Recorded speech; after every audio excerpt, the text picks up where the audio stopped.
Buenas, estoy con este libro, es el uno y estamos comenzando más o menos para entrar a,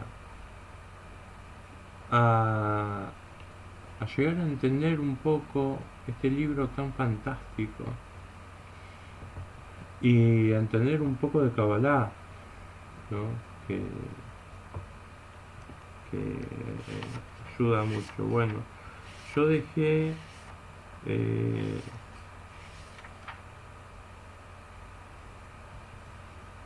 eh,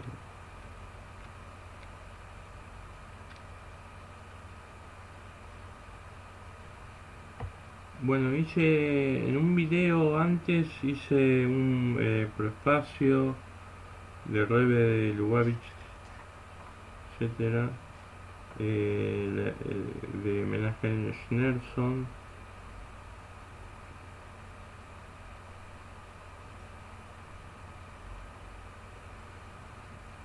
Perdón que esté fumando, pero bueno. Hice introducción de Rabbi Nissan Mindel al Tanya parte uno. El libro, el autor llamó a su obra con 3 nombres diferentes. Cada uno de estos, y esto va a servir después cuando estemos leyendo el Tanya. El autor llamó a su obra con 3 nombres diferentes. Cada uno de estos se caracteriza el libro en su propio estilo. Estos nombres son Likutei Amarim, colección de discursos. Es con este nombre que el autor describe su obra en su prefacio del compilador, negando con ello humildemente toda originalidad a su obra. De hecho, el autor declara explícitamente que su tratado constituye una colección de discursos compilada de libros y maestros de santidad celestial célebres entre nosotros. Fue bajo este título que el libro se publicó por primera vez en Salvita 1796. 2. Tania. En virtud de la palabra inicial del libro, citando una fuente de la Baraita, Talmud Nidad 30b, que empieza así, el Likutei Amarim, el Tania.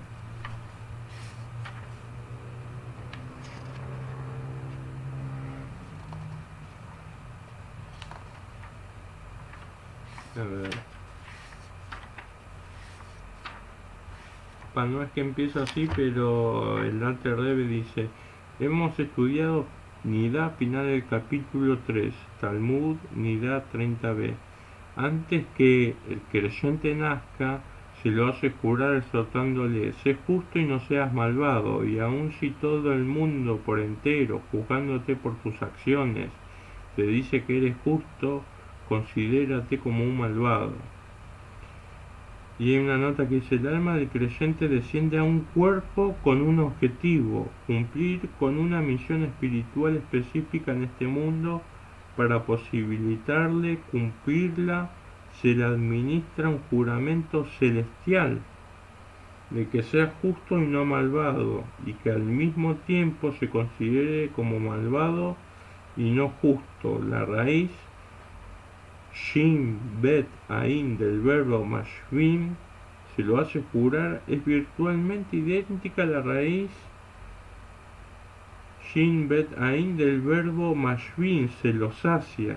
O sea, se lo hace jurar es lo mismo que se lo sacia. Consecuentemente, el juramento que lo comisiona a ser justo también puede comprenderse como significando que de esta manera el alma es dotada, saciada con el poder que le permite cumplir el destino de su vida en la tierra.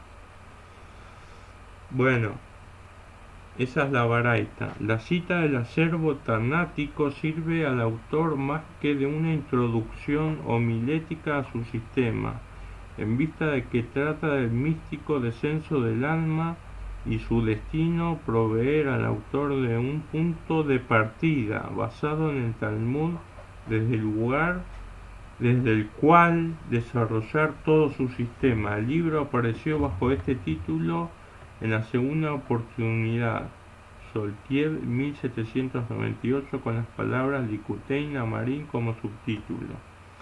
3. Sefer Shel Benoni, libro de los intermedios. O sea, se trata de que la persona no es ni rayá ni sadik, o sea, ni malvada ni justa, sino intermedio. El libro de los intermedios, llamado así en virtud del tipo de personalidad sobre el cual el libro centra su atención, es decir, el tipo intermedio cuya posición moral se encuentra entre el sadik, hombre justo, y el rayá, hombre malvado. De esta manera, el autor señala que su principal preocupación no es sadik, en cuya veneración el hasidismo general ha puesto tanto énfasis, ni con el rayá, sobre cuya condena mucho se ha dicho en otras obras éticas hebreas, sino el Beinoní, el hombre intermedio, cuyo rango está al alcance de toda persona. Nos lleva al capítulo 14. El nombre Sefer Shel Benoni apareció como subtítulo de la primera edición Likutei Amarim parte 1 titulada Sefer Shel Benoni. No obstante, el autor se refiere con frecuencia a todo el libro y no solamente a su primera parte cuando emplea el título Sefer Shel Benoni. Capítulo 14. Vamos a ver el capítulo 14.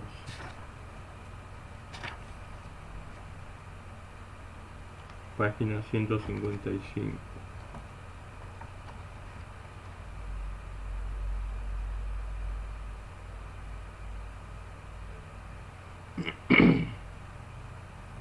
Dice, ahora bien, el nivel de Benoni es uno que cada hombre puede lograr. Cada persona debe ansiarlo y no ha de pensar que está más allá de su alcance, porque cada persona puede ser un Benoni en cualquier momento u hora, ya que el Benoni no aborrece el mal. A diferencia del Sadik, el Benoni no siente los placeres mundanos como repulsivos y despreciables. A diferencia del justo, la persona Benoni intermedia no siente los placeres mundanos como repulsivos y despreciables. Porque cada persona puede ser un Benoni en cualquier momento u hora, ya que el Benoni no aborrece el mal. Cuestión esta que confiada al corazón, y hay una nota ahí, como se explicará antes, el Benoni todavía tiene que conquistar el mal de su corazón. En consecuencia, no aborrece el mal. Además, no todos los momentos son iguales. Y hay una nota que dice, hay momentos como por ejemplo lo de la plegaria en lo que el corazón de la persona está abierto y es receptivo. En esos momentos él podría evocar cierta repugnancia hacia el mal. En otro, o sea, en el momento de la plegaria repugna al mal. En otro, su corazón podría estar bloqueado y ser espiritualmente insensible, por lo que la persona es incapaz de aborrecer el mal. En tanto, la actitud de Benoni hacia el mal varía, mientras que su condición de Benoni se mantiene constante. Se entiende que la medida de Benoni no es la repugnancia por el mal. Y dice el Alter Rebbe, más bien la tarea de Benoni es solo aléjate del mal y haz el bien, en la práctica real, en la acción, la palabra y el pensamiento. En estas cuestiones, a diferencia de las cuestiones confiadas al corazón, a cada hombre se ha dado elección, capacidad y libertad de actuar, hablar y pensar, aun aquello que es contrario al deseo de su corazón y diametralmente opuesto a él, porque incluso cuando el corazón ansía y apetece algún placer material, ya sea permitido o Dios libre, prohibido, él puede imponerse y aparentar su atención de él, totalmente declarándose a sí mismo, literalmente diciéndose a su corazón, no quiero ser rayá. sucumbiendo a la persecución del alma animal, ni siquiera por un instante, porque de ninguna manera quiero estar apartado o separado de Dios, del Dios único, como está escrito en Isaías 59:2. Vuestras iniquidades separan a vosotros de Dios. Y hay una nota que dice: al reflexionar en que el pecado separa a la persona de Dios, ésta llegará a la conclusión de que no quiere ser un rayá, un malvado, pues con ello llegará su nexo con él. De esta manera la persona siempre puede apartarse del mal y abstenerse de pecar aun cuando su corazón lo ansía. Análogamente, a fin de que la persona haga el bien y cumpla activamente las misbot, los actos de bien, los actos honestos, los actos bondadosos, declara a sí misma: quiero, como continúa en la Terrebe, quiero en cambio unir mi nefesh, ruach y neyamá a Dios, invistiéndolos en sus tres vestimentas, que son la acción, la palabra y el pensamiento, dedicados a Dios, su Torá y sus mandamientos. El nefesh es el nivel más bajo, el ruach eso es un nivel más alto, y la neyamá. Se dice que el nefesh es la sangre, el cuerpo,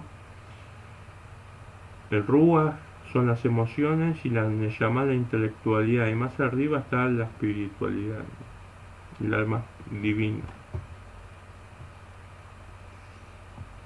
Y sus mandamientos, se llama sus tres vestimentas porque presentan expresión a su sabiduría, la Torá y la voluntad. La voluntad, que es las acciones de bien, que son una misma cosa con Dios. Deseo que surge del amor a Dios, que sin duda está oculto en mi corazón, aun si no lo siento tal como en el corazón de todos los creyentes, los que son llamados amantes de tu nombre.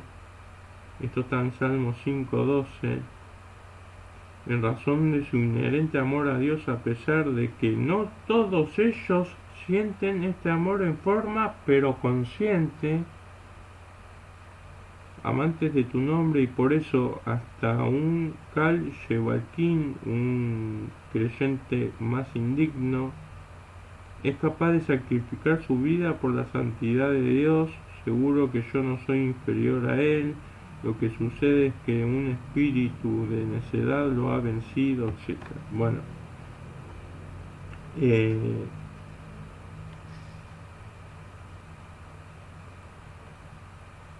parte 1. Likutei Marino Tanya Sefer Shel Benoni, propiamente. Esto es la introducción. Likutei Marino Tanya o Sefer Shel Benoni, propiamente dicho, formada por un prefacio y 53 capítulos. Después está la parte 2, Shahar al-Hud Beamuná, portal de la unidad y de la fe. Igre Hateshuvá, epístola de arrepentimiento. Igre Hakodesh, epístola sacra. Y Kuntresa Jarón, tratado posterior. El autor trabajó en el Tanya durante 20 años, elaborando su estilo y forma tan puntillosamente que llegó a ser considerado por sus seguidores como la Torá escrita de Chabad, en la que cada palabra y letra es plena de significado. De hecho, el autor lo dividió en 53 capítulos para corresponderse con los números de Sidrot, secciones semanales en el Pentateuco, en la Torá. Muy pronto se hizo costumbre de muchos Hasidín de Chabad estudiar un capítulo del Tanya cada semana con la misma regularidad con que se recitaban las secciones semanales del Pentateuco. El autor ha logrado en grado sumo su intento de diseñar el Tanya de manera que cubriera los requerimientos más amplios posibles, tanto de la mente analítica investigadora como también de los menos eruditos. Los primeros hallan en él inagotable profundidad y se han escrito sobre él varios comentarios aún no publicados. El traductor ha sido afortunado al tener acceso a algunos de los manuscritos en cuestión, también los menos eruditos, cada cual de acuerdo a su capacidad intelectual, hallan en él estimulante instrucción de diversos niveles. Esta cualidad, junto a la autoridad del que goza, justifica el amplio reconocimiento que ha tenido el Tanya desde el momento de su aparición hasta el presente día.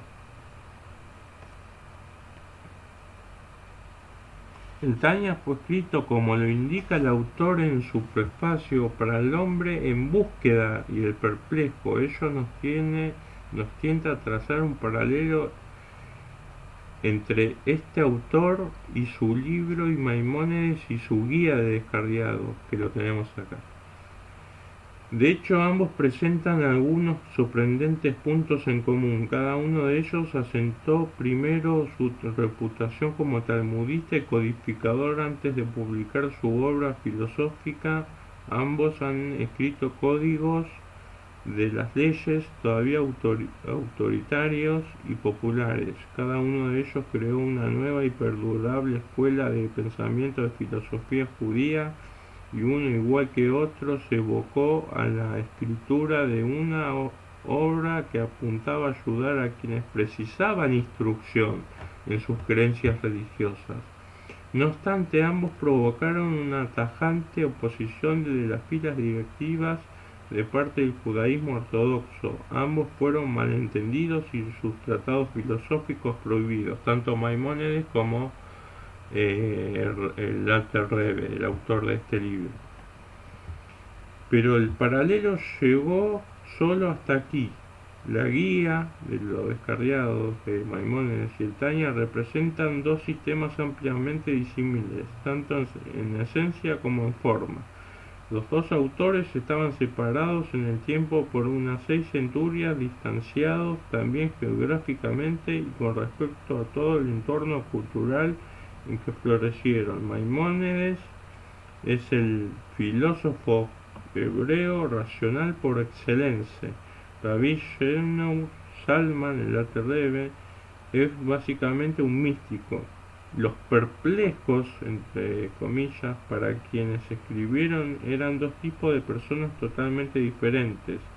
Maimónides escribió para el hombre cuya confusión derivaba del hecho de que deseaba preservar sus creencias tradicionales, pero se veía azorado ante la aparente contradicción entre la tradición y la filosofía, siendo renuente a renunciar a ninguna de ellas. O sea, Maimónides no renunció ni a la filosofía ni a la tradición. El objetivo de la guía era por ende reconciliar a ambas, a la filosofía y a la tradición. Rabbi Shlomo Zalman no afrontó semejante problema. La filosofía y las ciencias a duras penas tenían lugar entre las masas de la judería de la Europa oriental. De ese momento el movimiento Ascalá aún no había hecho serias incursiones en las mentes de las masas. Rabbi Shlomo Zalman se dirigía a aquellos que procuráis rectitud, que buscáis a Dios, cuyo intelecto y mente están confundidos y deambulan en la oscuridad en el servicio a Dios, que hallan difícil ver la benéfica luz oculta en los libros. Esto está en Tanya, comienzo en Haggadah Hamaleket, prefacio del compilador, que después lo vamos a leer. En otras palabras, se escribe para aquellos cuyas creencias no se han visto perturbados por la duda, sino que simplemente buscan la senda correcta de Dios. Por eso es que no hallamos en el Tanya el tipo de filosofía escolástica de la que guía está repleta, ni polémicas, ni siquiera un intento de trazar sistemáticamente muchos de los problemas filosóficos que ocuparon la atención de Maimónides. Creencias básicas tales como la existencia de Dios, creatio ex nihilo, la creación a partir de la nada, revelación y otras son dadas por sentadas por el autor, otras tales como los atributos divinos, la providencia, la unidad, el mesianismo, etc., se tratan como partes integrantes de un sistema ético iluminados por la luz de la Kabbalah. de la Kabbalah. El Tanya es esencialmente una obra acerca de la ética religiosa judía. El autor está principalmente interesado en las fuerzas del bien y del mal en la naturaleza humana y el mundo circundante, el bien y el mal del humano y el mundo circundante, y su objetivo, como se señalará antes, al allanar una nueva senda al bien sumo. Es consciente, por supuesto, de la existencia de literatura hebrea tratando el mismo tema. Si está impulsado a escribir un nuevo libro, ello no se debe, como es cuidadoso en destacar, a los defectos de los libros existentes per se, sino a que la mente humana no es igualmente receptiva ni igualmente responsiva al mismo estímulo. Ello implica que las muchas obras de filosofía hebrea y ética fueron útiles en su época y era o para el grupo específico para el que fueran escritas. Ahora hacía falta un nuevo enfoque a la luz de la doctrina jasídica y de una guía que comandara una atracción universal. No obstante, el autor se da cuenta de que incluso este libro, en partes al menos, no puede ser tan simple como para que todos lo comprendan, como para que todos lo comprendan.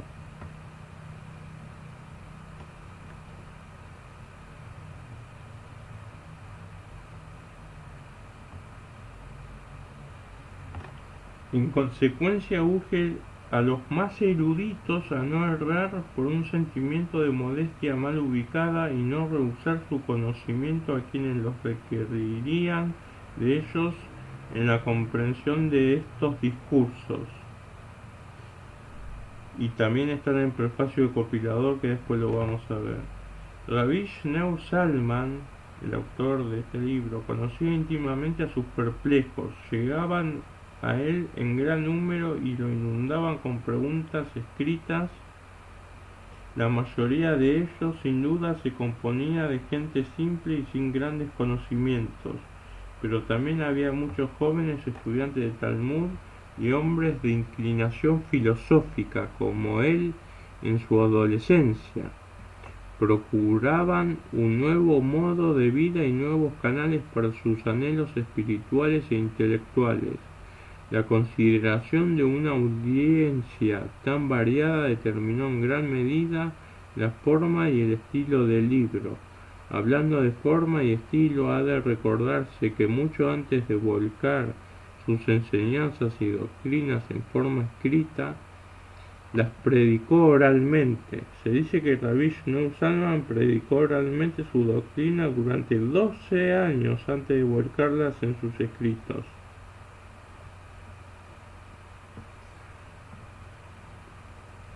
Sus sermones y discursos, pronunciados en su mayoría en Shabbat y festividades, lo que justifica su estilo homilético, fueron posteriormente registrados de memoria por sus discípulos. Estos manuscritos gozaron de amplia circulación entre sus seguidores.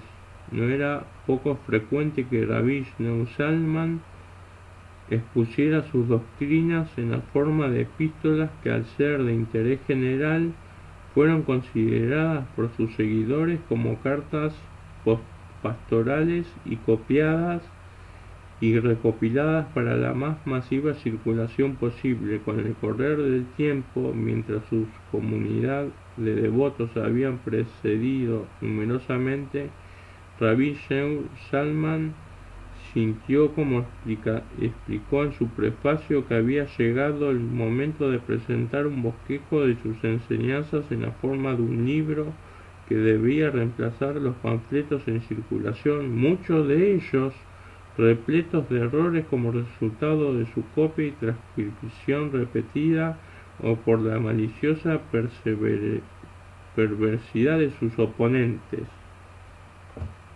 Es así como nació el Licutén, la Marín Otaña en su presente composición. Y bueno, hasta acá lo dejo. Después vamos a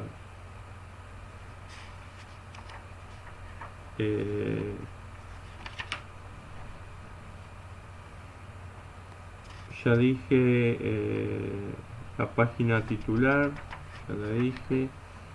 Después vamos a la aprobación en la página 4. Lo dejo hasta ahí y gracias por escuchar. Shalom.